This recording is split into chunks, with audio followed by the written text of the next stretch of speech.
আজিকর ঘটনার পর নারীদের নিরাপত্তা নিয়ে হাজারো প্রশ্ন, আন্দোলনের ঝড়। এই আবহে এবার পৈশাচিকভাবে ভরা রাস্তায় ফিরে এক গৃহবধূকে বেধড়ক পেটানোর অভিযোগ। দর্শকের ভূমিকায় গোটা গ্রামবাসী। গ্রামবাসীদের উপস্থিতিতেই 6 থেকে 7 জন ব্যক্তি হাতে বাঁশ, লাঠি, সোঁটা নিয়ে এই মহিলাকে মাটিতে ফেলে পেটাচ্ছে। মুহূর্তে ভাইরাল সেই ভিডিও। স্বামীকে বাঁচাতে গিয়ে আসায় তাদের রাস্তায় ফেলে মারধর করার অভিযোগ ওঠে। মালদার মোথাবাড়ি থানার চাঁদপুর এলাকার এই ঘটনায় মহিলা প্যারি বিবি, তার স্বামী বাবুল শেখ ও তাদের 16 বছরের এক মেয়ে আহত হয়েছে।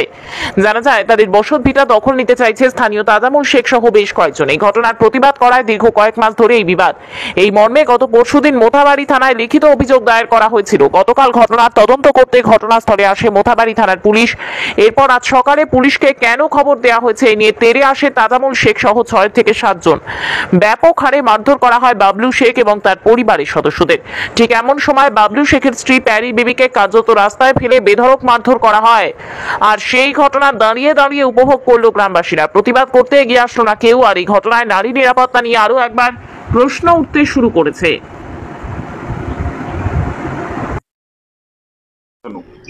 আমাদেরকে মারলো। আমার আব্বা সকাল সকাল উঠে একটু রাস্তার দিকে গিয়েছে, আর ওরা আগে থেকে প্ল্যান করে আছে কি এখানে আসলেই মারবো। এবার আমার আব্বাকে মারছিল, মারতে মারতে এবার আমার আম্মা এসছে দৌড়ে, আমার আম্মাকেও মারছিল। এবার আমি বাঁচাতে গিয়ে আমাকেও মেরেছে, যেখানে সেখানে মেরেছে। মহিলাদের কি কোনো সম্মান নেই যে এরকম ভাবে রাস্তায় ফেলে দিয়ে মারছে? ওদের ভয়ে কেউ আবার একটু হাত দিয়ে উঠাচ্ছেও না। ওদের মহিলাদের কি কোনো নিরাপত্তা নেই? কি চাইছো তোমরা? আমি চাইছি এটা একটা সুবিচার চাই আমি। মহিলাদের কি কোনো নিরাপত্তা নেই? এরকম ভাবে রাস্তায় ফেলে মারছে, ওদের ভয়েতে কেউ একটু এসে উঠাচ্ছেও না। কতজন ছিল ওরা? ওরা 5-6 জন ছিল। ওদের হাতে কি ছিল? ওরা অনেক বড় বড় লাঠি নিয়েছিল, বাস নিয়েছিল।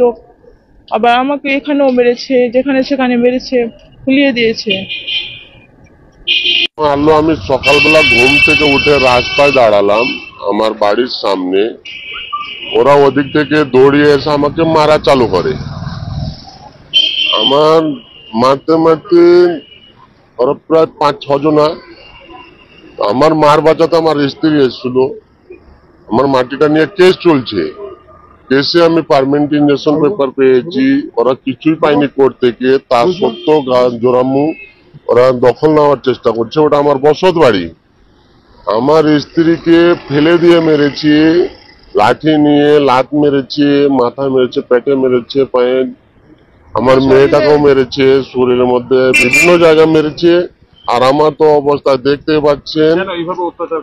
অত্যাচার ওরা গুন্ডা বাহিনী। ওরা পুলিশকে জানানোর পরেই এই দশাটা হয়েছে। পরশুদিন পুলিশকে জানিয়েছিলাম, পুলিশ এসেছিল।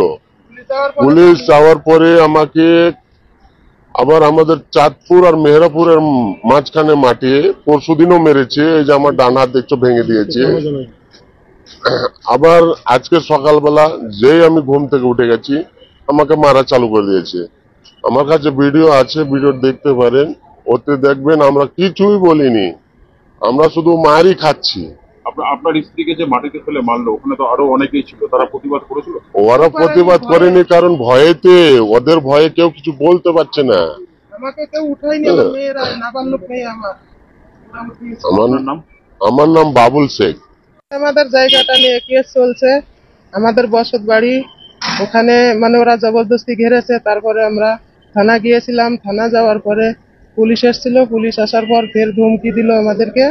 ধুমকি দেওয়ার পর ফের আজকে সকালে 6:30টাতে আমাদেরকে, আমার স্বামীকে মারছিল। স্বামীকে মারার পর আমি ছুটাতে গেছি, আমাকেও অনেক মেরেছে। যেখানে সেখানে তল পেটে লাত মেরেছে, যেখানে সেখানে বড় মোটা মোটা লাঠি দিয়ে আমাকে মেরেছে। কতজন ছিল ওরা? ওরা ছিল 4-5 জন একসাথে আমাদেরকে মেরেছে। আমাকে মেরেছে বেশি কুদ্দুস শেখ মেরেছে, সামাদ মেরেছে পিছন দিয়ে, রাজ্জাক আছে, রাজ্জাক শেখ। কেন আপনাকে মারলো? মারলো আমার স্বামীকে মারছে। কোন স্ত্রী থাকতে পারবে? স্বামীকে মারছে, তার জন্য আমি ছুটাতে গিয়েছিলাম। ওই জায়গাটা নিয়ে গন্ডগোল। আমার স্বামী তো কিছুই বলেনি, ওখানে যাই খালি দাঁড়ালো। আর ওরা সবাই সেজে বসে আছে চায়ের দোকানে। ওখানে চায়ের দোকান আছে, মসজিদ আছে, মসজিদের সামনে আমাদেরই জায়গা, ওখানে জায়গাতে দাঁড়িয়েছিলাম। তো আপনাকে তো মাটিতে ফেলে মারলো, এলাকাবাসীরা কিছু বললো না? না, সবাই দেখছে দাঁড়িয়ে, ওদের ভয়ে। ওরা গুন্ডামুপানা করছে, ওরা যার তার জমিকে দখল করে খায়, ওদের ওইটা অভ্যেস। আমাদের তো স্যার বসত বাড়ি, তো আমরা কি করব? ওদের ভয়ে আমরা বাড়িতেও থাকতে পারি না এখানে। ওদের ভয়ে কেউ এখানে আসতে পারে না ওখানে মসজিদে। আমার নাম পেয়ারি বিবি।